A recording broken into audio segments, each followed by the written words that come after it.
Hello and thank you for watching this video today from us here at Sustainable Aylesbury. Today I'm here to talk about a good thing. A first good question is who are a good thing, but first I guess I should introduce myself. I'm Bruce, I'm one of the co-founders here of Sustainable Aylesbury, and on that note I will introduce my very special guest. Welcome Kathy Benwell, it's great to have you with us today. Thank you, Bruce. Lovely of you to have me. Really nice to see you. And you. So a good place to start is by introducing yourself. Who are you and what is a good thing? So I am Kathy Benwell, and I am one of the co-founders of A Good Thing, which is a new not-for-profit organisation, which I set up with my husband in the autumn. And A Good Thing is a super simple concept. It's all about matching up a business who has something to donate with a charity who is in need of that thing. So the key element of A Good Thing is it's not about donating money or time. There are already some really good ways to do that, as I'm sure your viewers will know. So it's about stuff, is how I like to characterize it. So anything at all that you might have around your workplace, your office, if you're a retailer, if you're an online business. So it could be anything from tech, so from laptops or mobile phones that are being upgraded and are no longer needed. It could be surplus stock. It could be an old season stock. It could be, well, in the future, it could be things like meeting space and use of Yes. when life gets a little bit more back to normal. So it really could be absolutely anything that is physical. Makes sense. The whole idea makes sense. The in a previous life, I did the IT support for a small charity in Higher Wycombe, and they had a whole office kitted out with the company I used to work for's desktops and screens and printers and stuff, and it just made sense. Businesses ultimately will over the lifetime of a business get rid of stuff, and it would be a shame for it to go to waste. So it makes total sense. Another really good one is furniture. So a lot of the initial interest we've had actually from businesses has been around furniture. So desks, chairs, things that you might have in an office kitchen. And I think particularly as we go forward and come out of the pandemic, I think lots of businesses will be changing the way they work and possibly no longer needing the things that they needed before. So I think it's great timing. I think it's a really good opportunity for some of this stuff to be put to good use, because otherwise it goes into a cupboard, or the worst case scenario, it gets sent to the tip, because no one can think of what to do with it, and it's a hassle to go and look for somebody to whom to donate it, and very few people working in a business will have the time to get to spend time doing that. Indeed. In a past life, when clearing out cupboards at companies, finding just piles of empty, unused laptop bags is a perfect example of something that could have been donated, but was just left sat in a cupboard. Such a massive waste. And I imagine that's really, really common, because that's exactly what you just said. Nobody's got the time to actually look into it and, action it, basically, to make that stuff, give that stuff a new lease of life and a new home. So it's really good, really makes sense. So I guess, how did you guys get going? Where did the idea come from? So the idea is actually a really old idea. I think we first talked about it about 15 years ago, really long time. Wow. As the years went on, I think we were continually surprised that nobody else had invented such a thing. I mean, I know that there are smaller and more localized ways of doing it, and I know people use things like Facebook Marketplace. But we were surprised that something sort of more centralized hadn't been created. But our life was busy. We set up a business. We had 3 small children. The time went on. And then when the pandemic hit last March, we suddenly had some time. We had time in the evenings, and we had time at the weekends when we would previously have been busy. And we just thought, this is the moment, this is an opportunity to spend some time trying to get it off the ground and to actually make it happen after all these years of talking about it. My husband is a software engineer, so he was the brains behind the platform that's been built. I had some really good connections. I'd spent many years working with a charity in Slough called Homestar, so I had lots of really good charity connections. He had good business connections via his business. So we just thought, this is a good moment. And the arrival of the pandemic, I suppose, also made us feel this is needed more than ever and will be needed. I agree. It's interesting. The pandemic's brought lots of things to light that otherwise wouldn't have kind of come to light. I had a question on this sort of, because quite a lot of the people I interview have been potentially negatively impacted by the pandemic. It sounds like the opposite in your case. Yes, I mean, in the sense that it gave us both more time to concentrate on, we were very fortunate in that we didn't need to worry about losing our employment. Our children were relatively happy. So we were in a very fortunate position of just essentially having more time at home.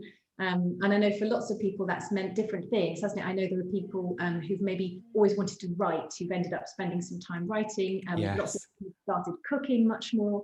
But yes, for us, it was a chance to really just try to sort of bring this all together and make it happen. So we started having sort of initial conversations with charities and businesses last summer. We got some really good initial feedback, which then encouraged us to keep going and to really, put a lot of effort into building the platform. Every charity we spoke to, as you would expect, just said, "What a great idea! We'd like to be part of that." I'd be very surprised if you got any charity that turned down, especially, if it's something they otherwise would have to buy or source some other way, who's going to say no? I'm involved in a few bits and pieces along these lines myself. And, it's literally a gift horse. Yes, exactly. Yeah. So it makes a lot of sense. So you've given some examples of the sorts of things you expect to be donated.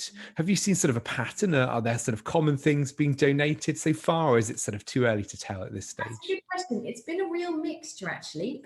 So we've had a lot of furniture. So we have had desks, chairs. We've had some lovely lamps. In fact, that was our very first match. So we had some lovely lamps donated by a local company, which were given to a charity called Bucks Search and Rescue.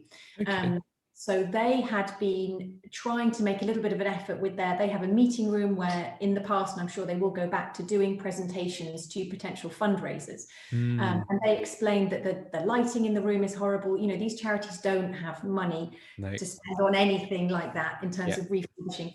And that when they were giving presentations, they always had problems. If the light was on, it was too bright. If the light was off, it was too dark. And she just said, these are absolutely perfect.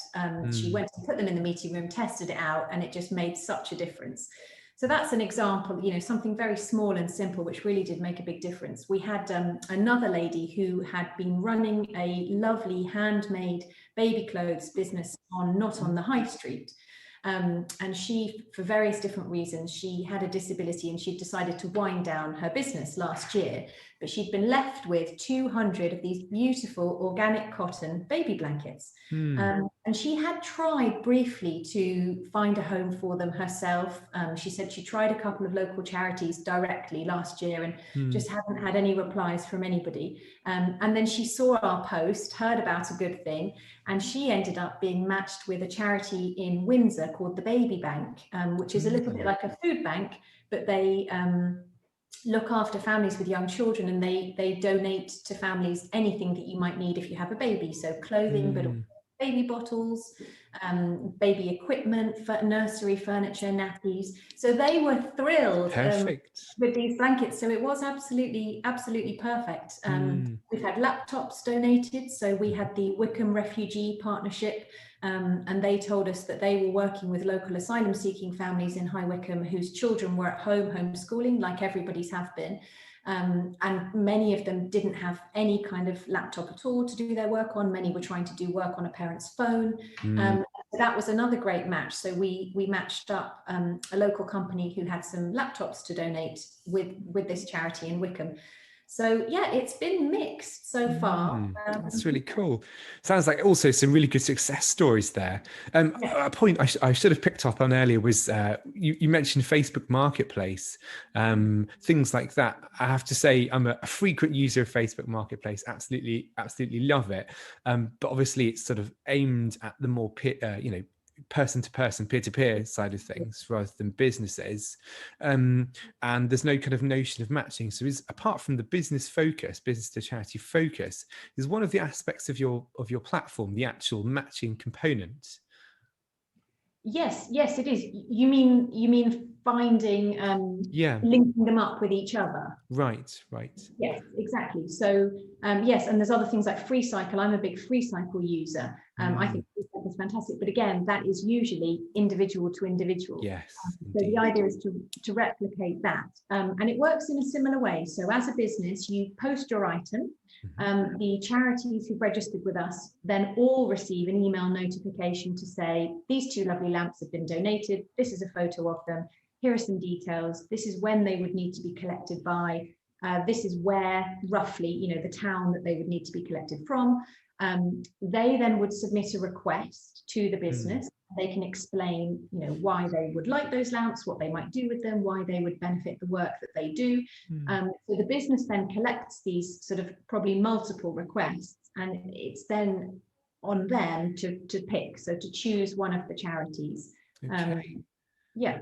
Makes total sense. So who can register then? So any business can register to donate things, any business at all, big, small, in whatever field, and any charity. So any charity with a registered charity number can sign up to receive items. Perfect. I was going to ask about the charity criteria. You've answered the question already, which is perfect. Yeah. Okay. So if a charity is looking for something specific, is there a way of going, I would really like this? Or is it more just based on what businesses are willing to donate at that point in time? Yeah, that's a really good question. So at the moment, the platform does not have that functionality, but a couple of charities have already said, we would love to be able to, as you can on Free Cycle. So on Free Cycle, yes. As you know, you can either post an item or you can request. And we definitely are planning to build that in, but it's not in at the moment, no. But yes, longer term, I think that would be really good. And I think it would make then the matches much more targeted. Yes. Because, what might happen is a charity might say, do you know what, we really need a round table. Does anyone have a round table? And then that's when I think it can, spark off something in somebody's mind. One of the businesses sees that, oh, actually we do, we've got that one out in the, so-and-so meeting room that never gets used. And rather than the onus being on the business to have to think, what do we have in the store cupboard? So I think that'll be actually a really great step forward when we get that built in, and will really sort of increase the volume of matches that we're able to make. Indeed. Sounds like a good extra feature. All things in time, as with anything software. Yes, exactly. So, it's early days for you guys. You mentioned launching earlier this, last year, 2020, in the pandemic. So what's sort of next for you guys? What stage of things at now, and what's kind of next for you guys? Well, we're calling this our pilot phase. So the pilot kicked off pretty much a month ago. And for our pilot phase, we are keeping it to the very broad Thames Valley area, purely because that's where we have connections. So my husband has connections through work. I've got some good connections through the charity work I've done. So that was just made sense. That seemed like a good place to start, where we both knew lots of people. But longer term, our plan is absolutely to expand it and for it to definitely be a UK-wide project. Given that it's all online, there's no reason at all why it couldn't be. And actually, just last week, we had an inquiry from somebody in Lincolnshire. So she must have somehow found the website, I'm not sure how, and sort of not realised that at the moment we're only working in the Thames Valley. And so she got in touch. So I think there's potential definitely to expand it further down the line. Once we get a few more matches under our belts, yes, that's absolutely our plan. I would completely agree. That's the beauty of software. There's no need for physically being anywhere. So that's really great. So what's been your kind of highlights so far? I guess it's still relatively early days, but it sounds like a lot's happened already. Yeah, it's been really exciting to see people's response to how easy the platform is to use. So that was one we were really keen on. And hopefully if your viewers go to the website, they'll also appreciate the fact that that is, clean, simple, easy to navigate. We wanted a real emphasis on simplicity. And that's been feedback so far from the people who've used the platform, is that it has been very straightforward. not too much clutter, not too much clutter with multiple emails coming through, which I know just, annoys people. People's inboxes are Yes. full already. So I think for me, the baby blankets was a really lovely highlight. I'm in the middle of writing up actually as a blog the story of how that came together. I had a lovely Zoom call with the lady who founded the baby accessories company, and she was just so positive about how it had all been. She explained to me how difficult it had been to try to make it happen on her own before she came across a good thing, and what a difference it had made. And I know of the baby bank through my work with Home Start in Slough, and they're just a fantastic, really fantastic charity. Just doing something so valuable, especially right now. Yes. Yeah, I imagine the need is greater now than sort of ever before, unfortunately, because of the strange old times we're in. But there we go. Yeah. Well, that's really awesome. It sounds like there are big, bright plans for the future, and we'll put all the links to everything up on screen at the end of our discussion. So no problems there. So I'm going to go slightly more nuanced in my questioning now. So what worries you the most right now? I suppose just that it will sort of move. We're so excited and enthusiastic about it, and we want it to move really quickly and grow really quickly. That it will maybe move more slowly than we hoped. I do worry about the fact that people are just so busy at the moment, and charities are so overwhelmed, and I worry that they might think, oh, that sounds good, but I don't quite have time at the moment because I'm drowning in my actual work that I have to do. But otherwise, I don't think there's much to worry about. I think it's a positive idea, something that will only add to communities. It's hard work sort of generating leads. You have to, especially because people are so busy. So I've spent a lot of time communicating with actually the Aylesbury Town Centre Partnership Manager. She's been fantastic and really enthusiastic and really keen. So having people like her on board has been great, and there've been other people in the area who've also been very much championing it. So that helps as well to have those kinds of people behind us. But I guess just worrying about whether we can get enough momentum going to really sort of roll it out as we want to. Yes, completely understood. Well, I hope that this video being on our website, we're all about sustainability in the heart of Aylesbury. That we're relatively well sort of connected with local charities and with some local businesses. That some of our viewers will see this and go, "Yep, sounds like a great idea," and really get on board with it. So I guess my next question should be relatively easy to answer by comparison, which is, where do you find hope? Well, I mean, I think, in all of these donations, every time you see one of these matches coming together, and you think, okay, that item was just, literally sitting in a cupboard, or in the case of this baby clothes company, I could see in her living room, she had these big cardboard boxes just stacked up behind her that she was just so keen to find a new home for. So it's just, I think that's very hopeful, the idea of things not being thrown away, of things having a new life and having a purpose, and being owned and used by somebody who really needs them is just, and it's so topical. It's such a great spirit. I think the idea of not just sort of throwing things away. I think we're all trying so hard at the moment to be sustainable and not to just throw things away when we've finished with them, but to think, okay, well, who else might now need this now that I've done what I need to do with it. Completely agreed. There was a lot of emphasis a few years ago on sort of recycling, and that's great, but reuse is obviously a much sort of higher form, because those items, those objects, that stuff is being reused in its current form. No energy needs to be spent in making that into something else. It's already something.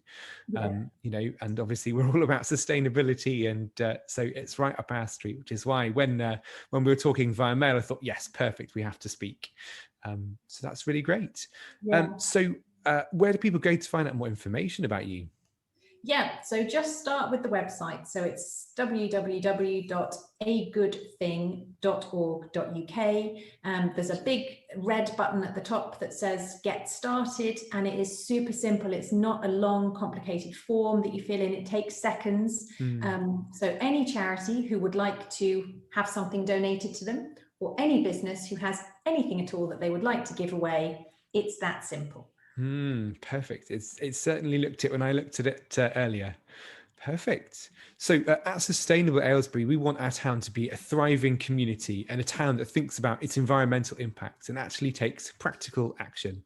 So with all of that in mind, what's the one thing that we could focus on as communities for the greatest local impacts, do you think?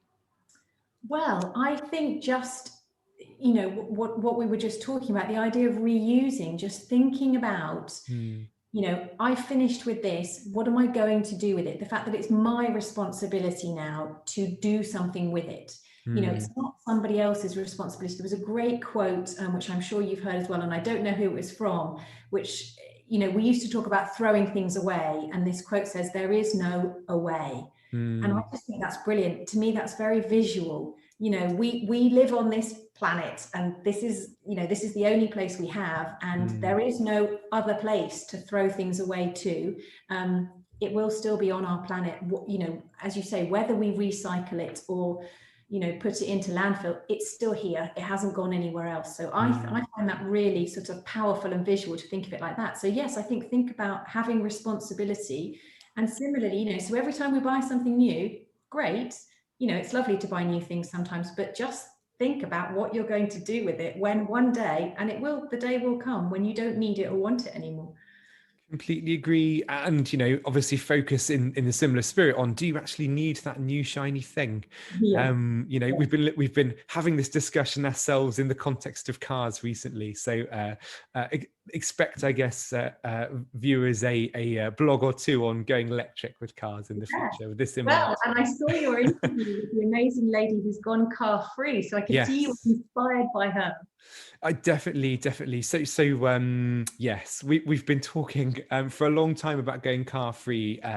It's just, and Aylesbury's a great place for that. It's entirely flat, which is perfect. So as long as you don't need to go far, you can architect your life such that you don't need a car for the vast majority of what you do.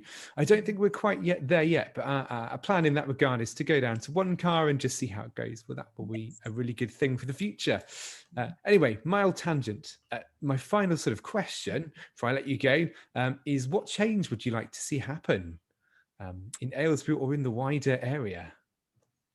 I think just, you know, that same point again, I would love to see people taking more responsibility for the choices that they make in terms of what they're acquiring, what they're bringing into their homes, and remembering that anything they're bringing into, and I'm even talking about, you know, food, the type of Definitely. packaging that your food comes in. You know, there's definitely ways of, you know, plastic is ubiquitous, but there are ways of avoiding it to some extent. So yes, just thinking about the things that you're bringing into your home, whether you need them, first of all, and then if you do need them, then just thinking about the longer term, you know, their longer life, and what you're going to be doing with them further down the line. Sounds good to me. You make a very valid point about plastic and food packaging. I'm hoping we'll do an episode, one of these in the future on that episode, on that topic. Oh yeah, it's a real bugbear of mine. It's just so difficult to avoid. It's, It you know, is. It's really hard. yeah. The thing is, to do it, to really go to zero waste, you need sort of all your budgets need to go up by 3 times the amount at least to be able to afford it, which is the real issue for so many people. Speaking for us, at least, but yeah. Anyway, thank you very much for your time today. I really appreciate having you on, and a good thing in general. It's a really good initiative, and I would encourage anyone out there listening, watching, to take a look at it. Be you in business or be you in a charity. So thank you very much. Real pleasure talking to you. Thank you. Thank you. So thank you again. If anyone's interested in a good thing or interested in donating something or acquiring something for their charity, you can go to find out more about a good thing on their website, which is agoodthing, all one word, .org.uk. You're on Twitter as well, at a good thing _UK. On Facebook as well, facebook.com/a good thing.org.uk. And finally on LinkedIn, linkedin.com/company/a good thing-org-uk. Luckily, you won't have to remember what I've said. It's all up on screen, and we'll make sure we put these links in the video description as well. So thank you very much. So all that's left to do is say thank you to you for watching. I hope this has been as enjoyable for you to watch as it has been for me to make. I love doing these. They're great fun, and we speak to some really interesting people. And we are sustainableaylesbury.org.uk. That's where you'll find this video and everything else that we do. Who are we? What are we all about is another really good point to cover before I end this video. So we're all about making Aylesbury a more sustainable and green place to live, a place where we want to bring up our families and children, and a place that we're proud to call home. In practice, what does that mean? Well, at the moment, because we're in the middle of this pandemic, it looks like blogs and videos like this one. But over time, we're looking to establish ourselves as a community action group that is practical and is hands-on. And if that sounds right up your street, I thoroughly recommend you go to sustainableaylesbury.org.uk, fill in the form there, and we're looking to actually make this initiative about whatever you guys would like it to be. So whatever there is a passion locally for, be it green transport, or gardening projects, rewilding, whatever is on your mind as a collective community is what we're looking to be about, as long as it's sustainable in Aylesbury and green.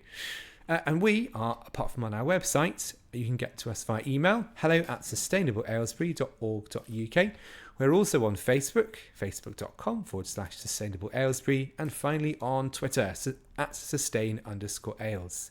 So thank you very much for watching, and thank you again to Kathy for coming along for the ride today.